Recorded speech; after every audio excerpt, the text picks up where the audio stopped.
We are a team. As storytellers and dreamers, There is always magic to discover. Once upon a time, a Las Vegas showgirl and a comedian magician, figured out that even with different perspectives, our adventures and experiences together are really just one big caper.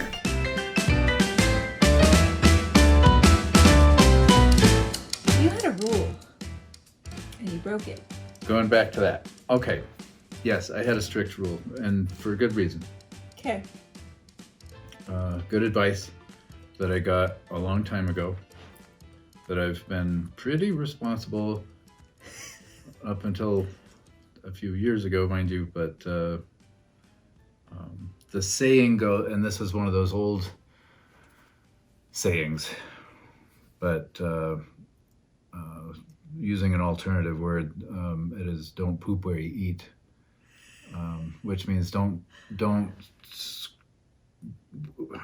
with lustful desires and pleasures of the flesh and all of those things, don't mix that with your job, because it could end your career, or it could at least negatively That's affect. highly dramatic. That is dramatic, but it's one You could lose your extreme job. you could lose your job. Okay. It can cause all kinds of problems. Uh-huh.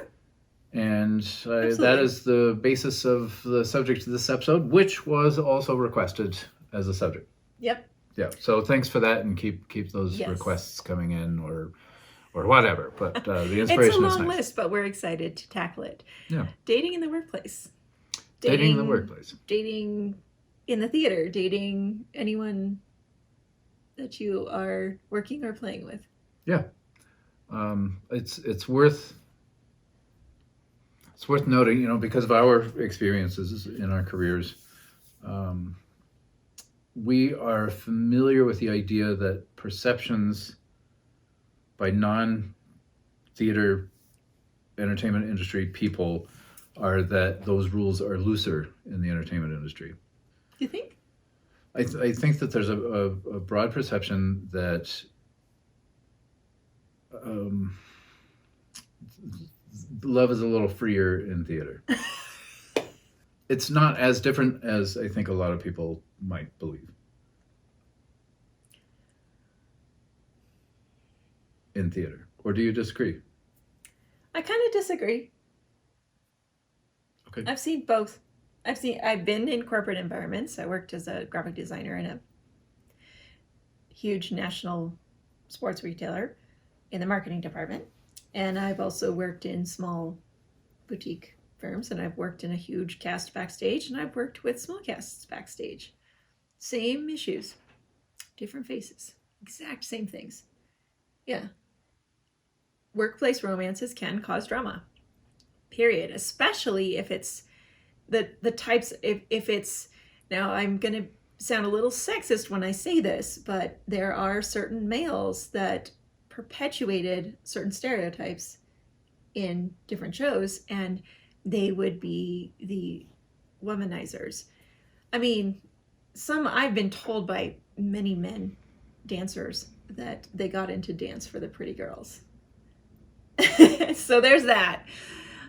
But they perpetuated that stereotype, and in turn caused a lot of drama and heartache and frustration with some of the other performers. It's not awesome if he moves on to the next girl and she's left in a puddle and new girl's happy. Yeah. So that's like probably the biggest problem or risk of dating someone in your workplace. And again, this happens everywhere. It doesn't matter if it's the theater or a corporate environment. It comes down to the fact that it's human nature. Exactly. Yeah. But where I was going is that I think, talking with non-performers, the perception is that people who work in entertainment are a little more hedonistic, and there's a fantasy that people have, Yeah. especially about burlesque shows, that it's all orgies and lust backstage, Oh God. which couldn't be farther from the truth. Right. Yeah, same thing with the Showgirl show. It's just like a regular job. You just are naked.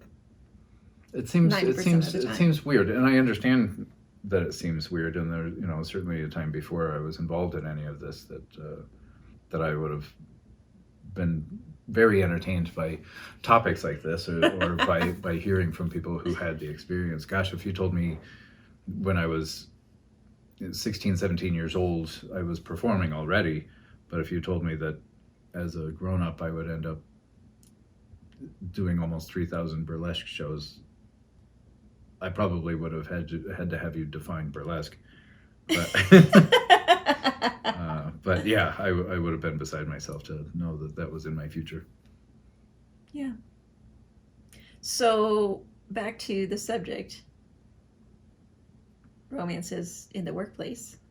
We had one. Yeah, we did. But it was, both of ours were deal breakers. It was a deal breaker. It started off as a friendship. It did, yeah. It was very different from any relationship I'd ever. And not just a backstage or onstage friendship, but we would talk on the phone and that kind of thing, with no romantic designs really. Just friends. It was definitely one of my deal breakers. Like, I'm not dating a performer ever again, because my first husband was a dancer acrobat in the Foley Bridger. And so that worked out to a degree because he was in a completely different show. So I didn't have to deal with any flirtation. You weren't co-workers. Yeah, we weren't co-workers. We had the same schedule, pretty much. That's handy. He would drop me off and go do his shows, and then come, and for some reason his shows were shorter than mine. So yeah, it worked the way it worked.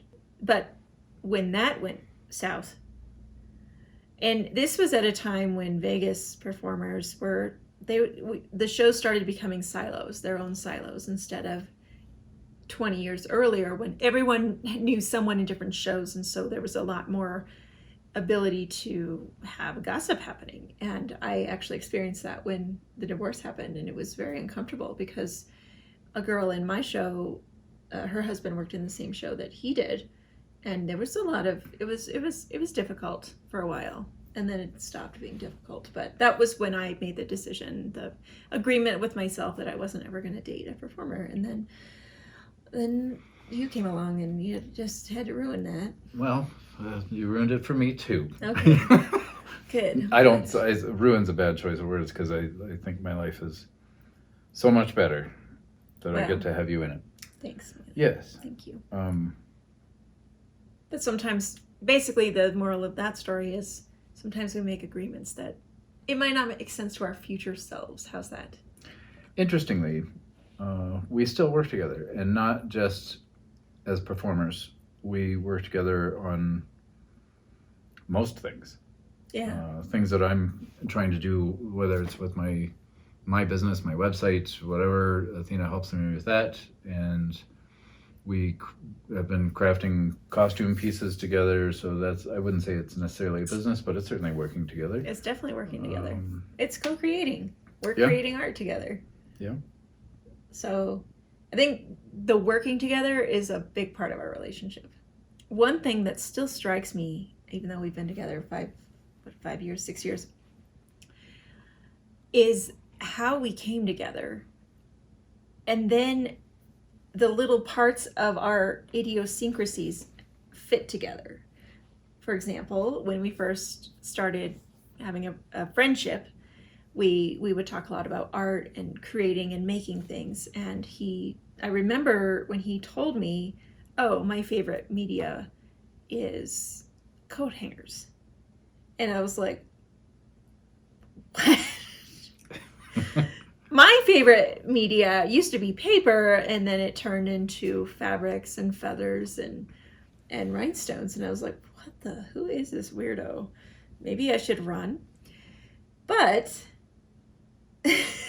fast forward a couple years, when I started making showgirl costumes, not burlesque costumes, showgirl costumes, there's a difference. We had a project, and it was a crown. Mm-hmm. And you said I could totally make that with a coat hanger. And that's when our partnership on the costumes, the showgirl hats and things started. And I still to this day, I'm like blown away that even though we've fallen in love and we know we work well together, how your favorite medium and my favorite medium go together to create these beautiful costumes. Like, it's still like we were made for each other. So yeah.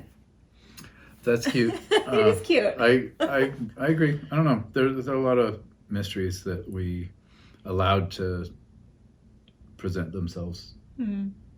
Yeah.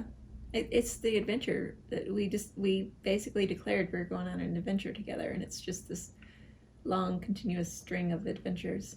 And we're still discovering things too. Yeah. Yeah. I mean, he still tries to surprise me. No, he doesn't.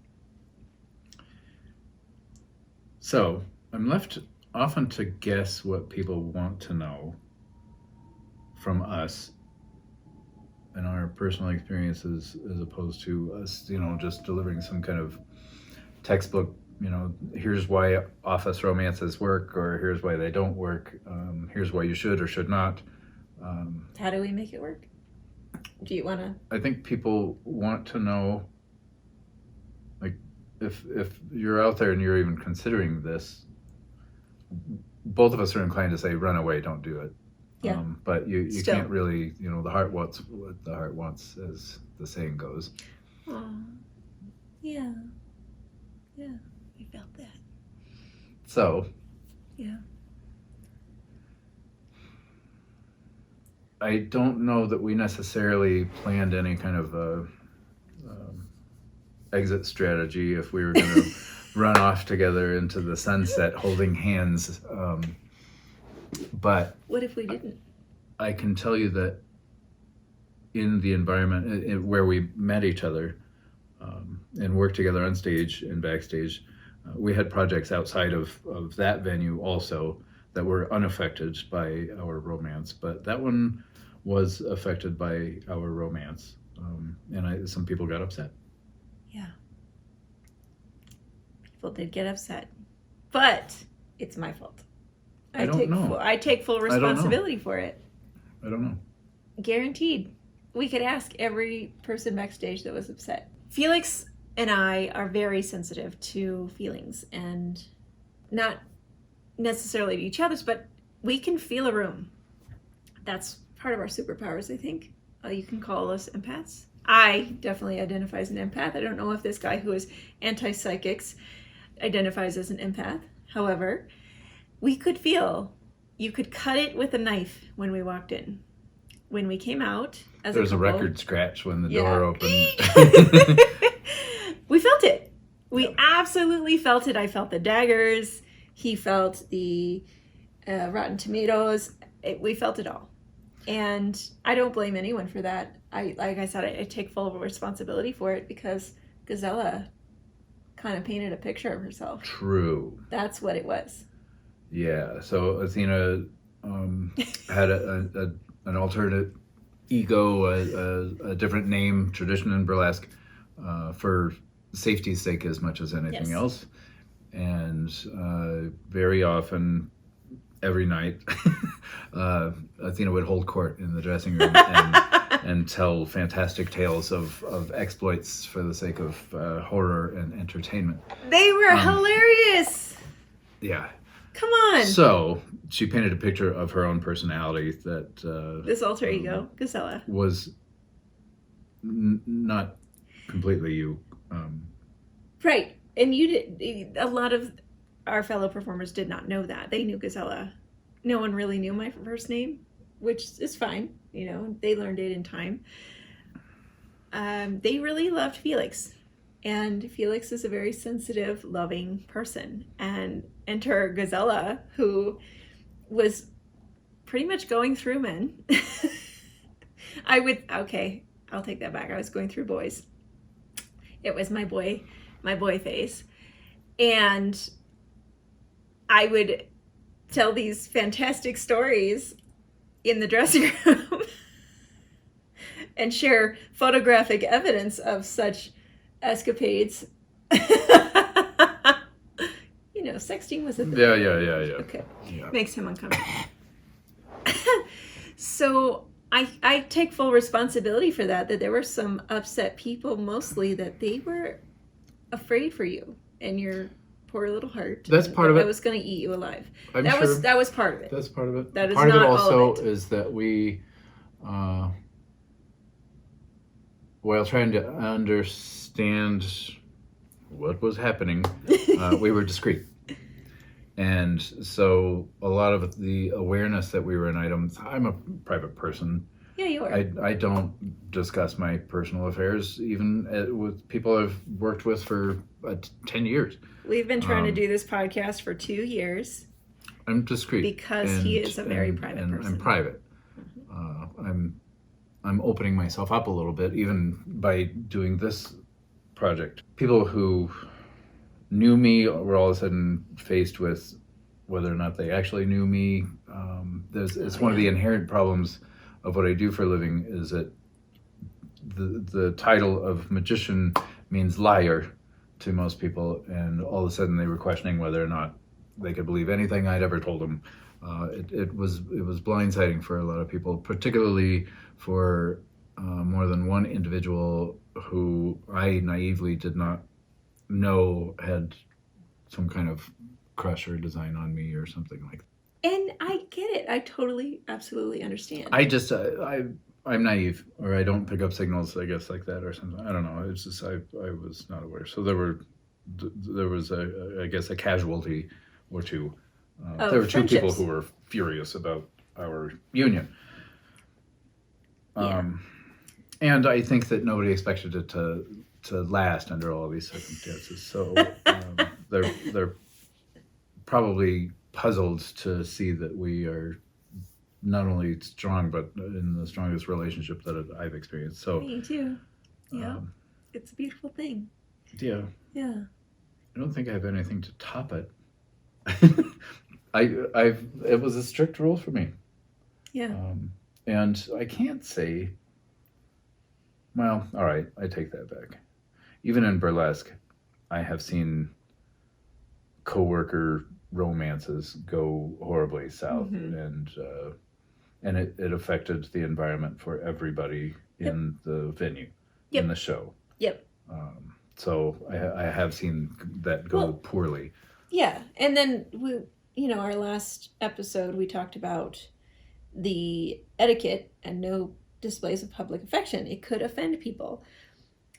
There were a lot of people of faith in Jubilee, and that's just less. It's frowned upon, not just in theater but in general. But if you're in a relationship with someone who there's some angry people around you, any hand-holding, kissing, any type of affection could highly offend people, especially if we go back to my earlier example of the Playboys it wasn't always men that did that. It was women too, but then we get into the whole slut shaming thing, and I'm not even going to talk about it. It's just that it created an environment where the girls were then forced into this bit of animosity, and it made the environment feel very rigid and uncomfortable. So, we knew that was a consideration.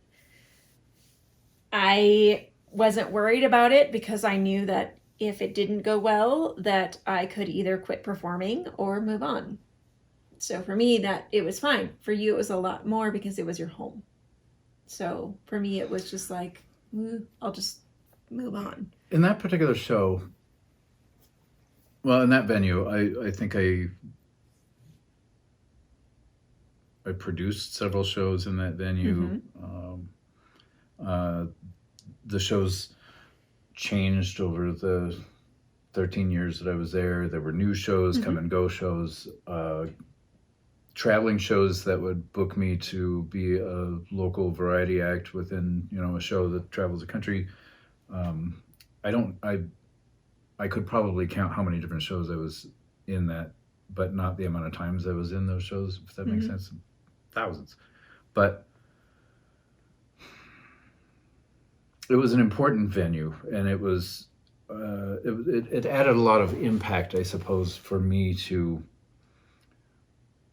go the direction my heart was telling me I wanted to go, because I knew that that might put a final bit of punctuation on my time at that venue. And I don't think it was solely responsible for me withdrawing from the venue.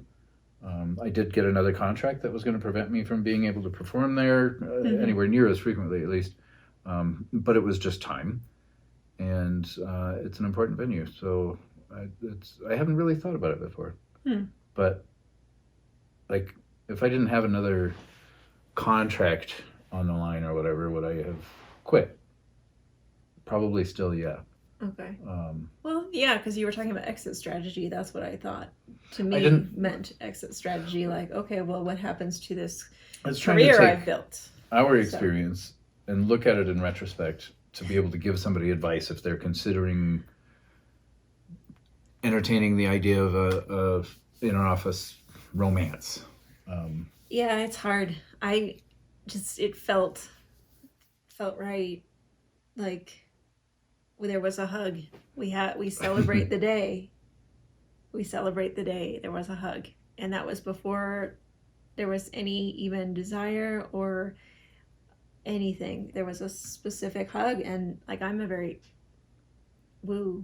conscious person, and I felt our solar plexus when we had a hug, because this guy's a huggy person. He loves to hug. He's very touchy-feely, and it was just a typical friend hug and just this one particular hug.